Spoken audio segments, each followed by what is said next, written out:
আসসালামু আলাইকুম রহমতুল্লাহ। আরও একটা ভিডিও নিয়ে আসলাম আপনাদের জন্য, যে আসলে আপনারা যেন এই সময়ের মধ্যেও এখন বিভ্রান্তিতে না পড়েন এবং যেন ভালো জায়গায় এন্ট্রি দিলেও অনেক শেয়ার থেকে বের হচ্ছে, ভালো জায়গায় এন্ট্রি দিতে পারে। ছোট যে শেয়ারগুলো আছে যা দেখে নির্বাচন করবেন, ছোট কিন্তু অনেক শেয়ার আছে, কম দামি বাজারে অনেক শেয়ার আছে, কিন্তু আপনি যা দেখে নির্বাচন করবেন সেইটাই আমি বলবো। যেমন 3 টাকার শেয়ার আছে, 2.5 টাকার শেয়ার আছে, আপনার 4 টাকার আছে, 5 টাকার আছে। এই জাতীয় শেয়ার মার্কেটে কিন্তু অহরহ আমরা বর্তমানে দেখতে পাচ্ছি।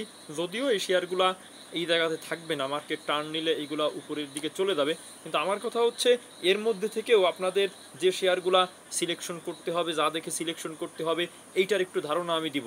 কারণ দেখেন, আমি প্রত্যেকটা শেয়ার ডাউন ট্রেন্ডে এবং যৌক্তিক আলোচনা করি। সবচেয়ে বড় কথা হচ্ছে, কোনো শেয়ার আলোচনার ক্ষেত্রে আমার ব্যক্তিগত ন্যূনতম কোনো স্বার্থ নেই। আমার স্বার্থ এতটুকু, আপনারা অনেকেই আমার ভিডিও দেখে আপনারা ভালো জায়গায় এন্ট্রি দিয়ে আপনারা প্রফিট টেক করতেছেন। আমার কাছে অনেকে ফোনও দেয়, দেখেন একটা শেয়ার 4 দিন হল্ট হয়েছে, 5 দিন হল্ট হয়েছে, এমনকি 1 দিন হল্ট হয়েছে। এই শেয়ারের আলোচনা আমি কখনো করেছি কিনা আপনারা আমার ভিডিও দেখবেন, কোনো দিনও করিনি। বরঞ্চ যে শেয়ার নামতে নামতে এমন একটা জায়গায় চলে আসছে যেখানে তার 4-5 বছরে ছিল না, বা 1 বছরের মধ্যে ছিল না, তার আপনার টেকনিক্যাল বেসটাও অনেক ডাউন ট্রেন্ডে, এই শেয়ারগুলো নিয়ে আমি আলোচনা করি। এখন আমি ব্যতিক্রমধর্মী আলোচনা, যে ছোট শেয়ারগুলা, কোন শেয়ারগুলো আপনারা এন্ট্রি দিবেন এবং কি দেখে আপনারা নির্বাচন করবেন শেয়ারগুলো, সেই বিষয়ে আমি আপনাদের সামনে বলবো। দেখেন, ছোট শেয়ারগুলোর অধিকাংশ শেয়ার আপনার নেট অ্যাসেট ভ্যালু মাইনাস, আপনার EPS minus, P ratio minus, কোম্পানির ডিরেক্টর হোল্ডিং ঠিকঠাকভাবে নাই, এই জাতীয় শেয়ার আপনারা এন্ট্রি দিবেন না। কী কী বিষয় দেখে এন্ট্রি দিবেন? প্রথমত দেখবেন শেয়ারটা ইপিএস পি রেশিও মাইনাস থাকুক, কিন্তু কোয়ার্টার বাই কোয়ার্টার সেই ইপিএস অ্যানাউন্স করতেছে কিনা, এই রুলসটা মানতেছে কিনা। খারাপের মধ্যেও তো কিছু পজিটিভ বিষয় আপনাকে বেছে নিতে হবে।